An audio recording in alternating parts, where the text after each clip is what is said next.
After Django Unchained was over, I knew I didn't want to do any Django movie sequel, but I liked the idea of there being like maybe a series of paperbacks that could be the further adventures of Django, or maybe go back in time and have a couple more Django Schultz adventures or something. So I just thought I would just try, I hadn't written a novel before, I thought I would just try my hand writing this Django paperback, and at the time it was called Django and White Hell. Some typical Pulp Fiction, so to speak. So fucking funny. No goddamn thing. But the further he got with the story, the more he realized that the character just didn't fit the narrative canvas. I was introducing such rough characters in this piece, and then there'd be even more rough, disreputable characters waiting for them at minis. At a certain point, I realized, you know, the only thing wrong with this is Django. Django doesn't belong in this piece. Nobody should be a good guy. There should be no moral center. You shouldn't be able to trust anything anybody says. So if Django says who he is, you're gonna trust that because you've already seen another movie and you like the guy anyway. I'm a bounty hunter. Nobody should be a good guy. Nobody at all you can gravitate towards for moral reasons. You might gravitate towards somebody nevertheless, but that's all on you. I wanted it to just be a room full of dislikable bad guys, basically. That you couldn't trust anything they said. You know, they're all gonna tell you stories about themselves, or you'll hear stories about them, but you can't believe a fucking thing anybody says. Are you calling me a liar? So Quentin changed the character and turned the short story into a screenplay. By the end of the year, he had the first draft of a script on his hands entitled The Hateful Eight. Yes. I was gonna write the script a little differently than I'd ever had before, i.e., I wanted to go through three different drafts, and then just each draft would take it a little further and a little further down the line. But before doing the final edit, he wanted to make sure he had the support of 6 people with whom he wanted to make the movie. The names of 2 of them remain a mystery. But the others were Michael Madsen, Tim Roth, Bruce Dern, and the producer of Django, Reggie Hudlin. It was one of these men who was responsible for the leak, which led to the screenplay being published online. The director, Quentin Tarantino, says he put a new Western movie on hold indefinitely because somebody leaked the script. The script was leaked. Tarantino gets really upset, says he's going to publish the script as a book instead. Take that. Wow, missed opportunity for all those folks. My goodness. I know. It was between the 3 people most likely to do it and the 3 people most unlikely to do it. Okay. And the one that I know didn't do it was Tim Roth. Yeah, he needs the work. So the whole world just took it that Michael Madsen did it. Is that good enough for you? Michael Madsen gives me a call. He goes, you know, Quentin, you gotta let people know that it wasn't me. I mean, I'm getting all this stuff. I'm in Italy shooting a movie, and they go, Michael, how could you do that to your friend Tarantino? Kind of a stupid question. This was an unprecedented event for such a small circle of confidants. Quentin was furious. He gave an interview where he announced that he wouldn't be filming the movie. Later, believing that Reggie Hudlin was responsible for the leak, he filed a lawsuit against him. It seemed like they were truly fucking up this process that I was trying to do. They were kicking me right in the shins. But if the director dumped the film, how did it end up being shot? How so?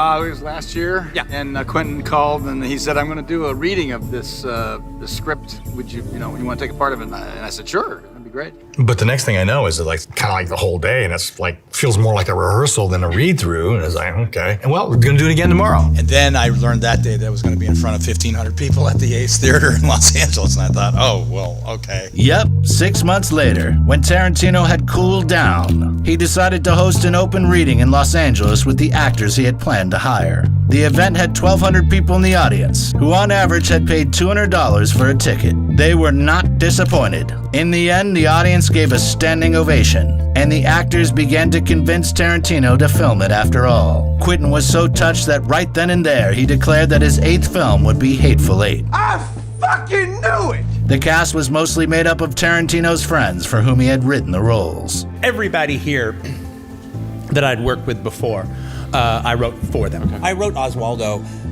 for Tim Roth. Yeah. I wrote Joe Gage for Michael Madsen. I wrote Major Warren for Sam Jackson. For the most part, I wrote John Ruth for Kurt Russell. You're writing your life story. You bet I am. Am I in it? You just entered. The choice of Kurt Russell for the role of John Ruth the Hangman was an interesting one. Tarantino mentioned several times that Hateful Eight only referenced 2 films. The Thing is probably the one movie that is the most influential on this movie per se as a movie. The Thing and Reservoir Dogs are absolutely the 2 biggest. And actually Reservoir Dogs was very much influenced by The Thing, so that goes a long way. Nobody trusts anybody now. It's the only movie that I showed the cast. You didn't show it to Kurt Russell. I did show it to Kurt Russell. He loves The Thing, so he loved watching it with the cast because he was just, yeah, that's my baby, that's what I did. There's a storm hitting us in 6 hours. We're gonna find out who's who. The connections are easy to follow. The heroes don't trust each other while being trapped in a closed space because of a snowstorm.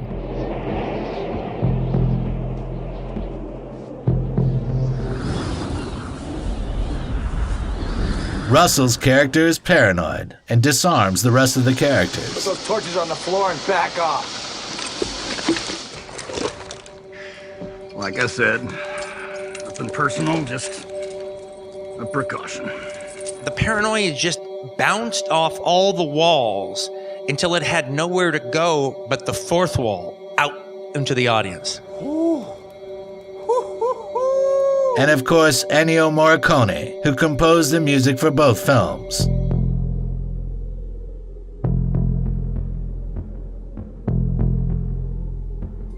But it's the first time in 40 years he's done a Western, because he said he was done with Westerns. He didn't want to do a Western anymore. And so he read the script, his wife read the script, they both really liked it, and then I was invited to come to his house to talk to him about it. And so then we started talking, and he thought that I hadn't started to shoot yet. Little did he know I'd already shot, and I'd need the score in a month. Now that's funny. And he's like, well, this is not going to work. I'm working with Giuseppe Del Toro, and he just finished shooting the other day, and I got to do his score. And I go, well, okay, well, tell me what you thought about the script. And so he starts talking about the script. He goes, yeah, so I had this idea for a theme when I was reading the script. And he goes, I wanted to have a forward momentum that moves it forward, almost indicating the stagecoach. Moving through the snow with the 6 horses. I want to feel the 6 horses. I want to feel the stagecoach moving through the winter. But the important part of the theme is the fact that it truly suggests the violence that will follow eventually.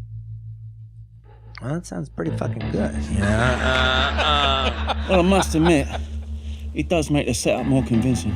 He said, here's what I can do. I can maybe write the theme.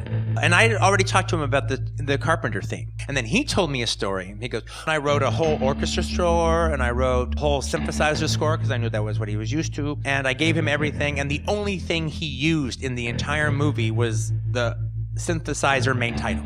So basically, if you stay away from the synthesizer main title, all that music that's on the soundtrack album, The Thing, has never been used in a movie ever. But then we were at an awards show the very next day, and I saw him the next night, and he came up to me and he goes, I'm gonna write you more music. He liked the movie, and one of the things he liked about it was the fact that it didn't seem like any Western he'd ever read before. And he didn't really write a Western score. He wrote a horror film score.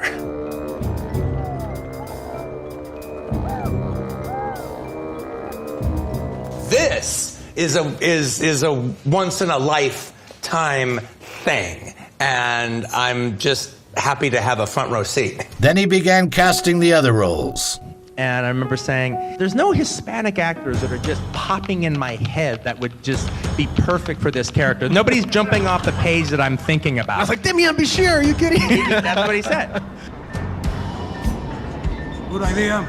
Of all the characters, if you look at what's on the page and then you see what Damien delivered with it, it's like the one like, how the fuck did he get there from here? I mean, what's on the page doesn't really reflect what he ended up doing. You're right, amigo. Muchas gracias. Now you're here. Am I here? I just really like all these guys. I'm just here as I'm the crew. They keep trying to stick him in the TV spots, and I keep taking him out, all right? Not counting a few small roles, the main role of casting was to find an actress for the role of Daisy Domergue. You don't know nothing about this fella here. Nope. Don't even know her name. Nope. Rumors tied the role to Jennifer Lawrence and Uma Thurman. But Quentin did as he had often done in his career. He chose an actress whose glory days seemed to have passed. Jennifer Jason Leigh. What really got me was I just started watching a bunch of her movies over again. So I watched Mrs. Parker and the Vicious Circle. I watched Georgia. I had a whole Jennifer Jason Leigh film festival. I watched about like 8 movies. Don't make me come get you! Everybody in Hollywood in the 90s felt that Jennifer Jason Leigh was the female Sean Penn. If I have this rogues gallery of men that I have to deal with, I need a female Sean Penn, all right, to put in this thing. Jennifer had been kind of quiet and tame all that time, and I knew she was there with Kurt, and then when she sticks her head out the window, she'd never done that before. She blew that snot out of her nose, and then she started gnawing on the stagecoach window. And then I get in the stagecoach, and Kurt elbows her in the face, and she's sitting there looking at me, and I'm staring at her, and we'd rehearsed this, and all of a sudden she winked at me. And I went, what the fuck just happened? and Quentin's right behind me. Quentin's going, did she wink at you? He go, yeah, motherfucker, she just winked at me. Can you believe that shit? This shit? Before filming began, Quentin insisted that the movie be filmed on some incredibly rare equipment. They used cameras and lenses which had been used to film Ben-Hur. It's not they used these same type of lenses on Ben-Hur. They used these lenses on Ben-Hur. Oh, wow. These lenses they only made one set of them. They only exist as this group. So these are the lenses that made Ben-Hur. These are the lenses that they shot It's a Mad, Mad, Mad, Mad World in. They were restored and tested over 6 months to make sure they were ready to be used in extremely cold temperatures. Hateful Eight became the 11th film in the history of cinematography to be filmed in Ultra Panavision, which has an aspect ratio of 2.76 to 1. Well, I mean, the thing is, it is kind of nice to give an audience something that they can't get at home. Ultra Panavision. When you absolutely, positively got to wow everyone in the room, except no substitutes. I have shot a lot of close-ups of this man right here, but I have never shot close-ups the way they look in this movie. You're starting to see pictures, ain't you? On the 8th of December 2014 at a ranch near Telluride, Colorado, they began filming Hateful Eight.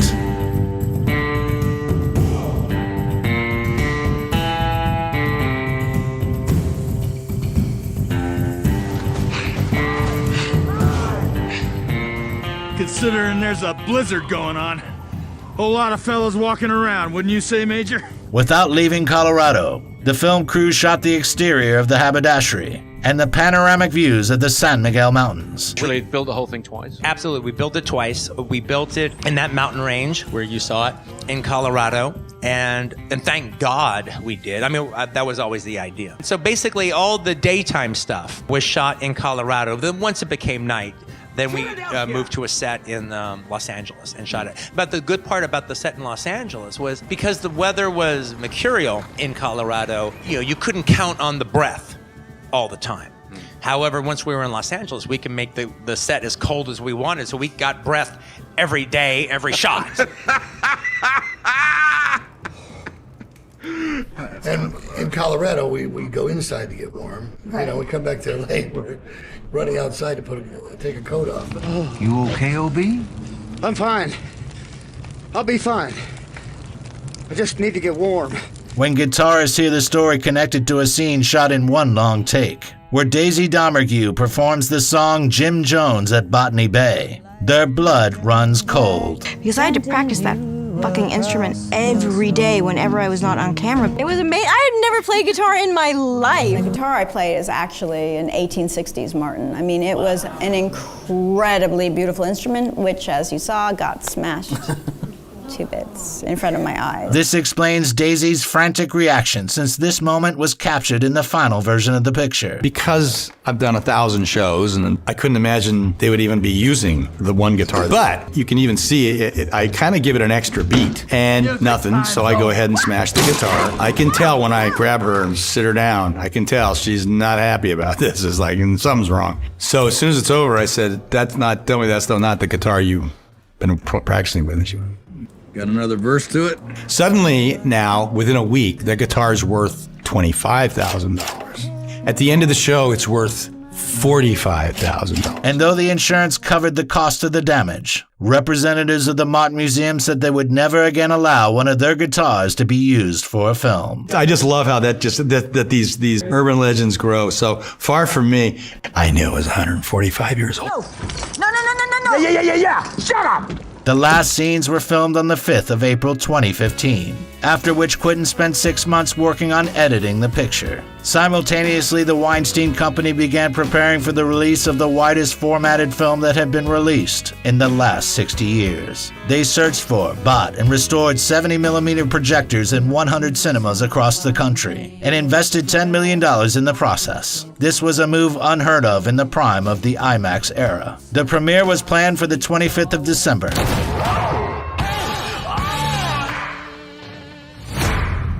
Four days before that, Tarantino got his star on the Hollywood Walk of Fame, and everything seemed to be going great. He's all about making films that make you happy, because we went to the movies to be happy. The first showing of The Hateful Eight was supposed to be at the legendary Los Angeles Cinerama Dome. It was one of the few theaters in the whole world equipped for this type of film, and had a deep symbolic meaning for Quentin, who had been going to it since he was a child. But then...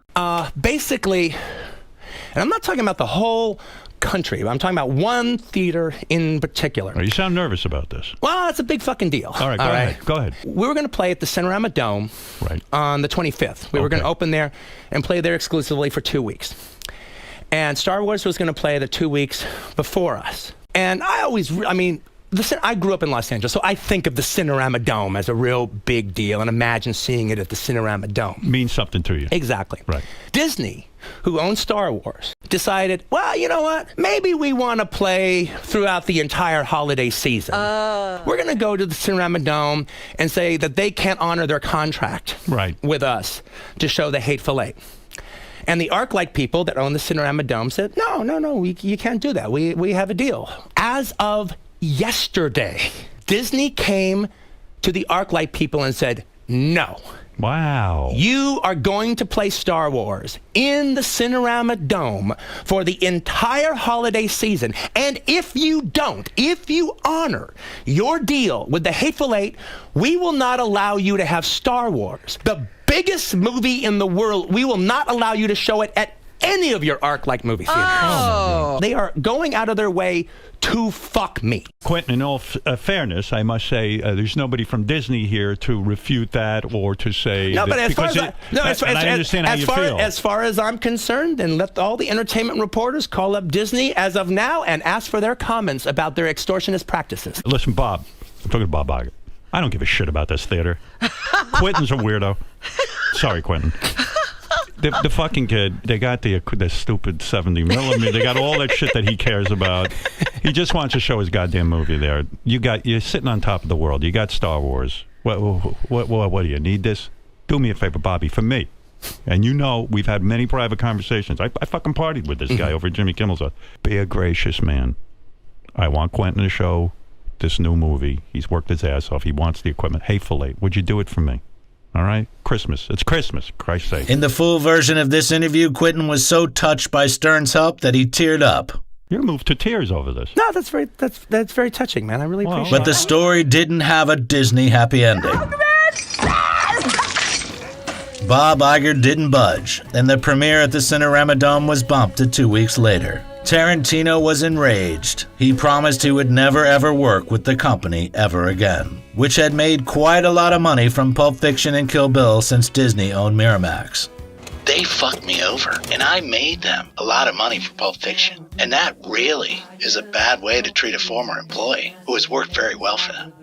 Yes, many may think it's not a big deal, but for a person who treasures details and devoted his whole life to film, it was a big deal, which is why the conflict got so much attention. Unfortunately, that was not the last hit Quentin received. The close circle which had leaked the script came full circle when a few days before the premiere the film was uploaded to the internet. No one said the job's supposed to be easy. No one said it's supposed to be that hard neither. So the movie going up against Star Wars, The Revenant, and Joy made a heroic effort when it collected $160 million worldwide. Nonetheless, it was considered a failure. 2 months later, at the Academy Awards, the picture was only nominated in 3 categories: Best Cinematography, Best Supporting Actress, and Best Soundtrack.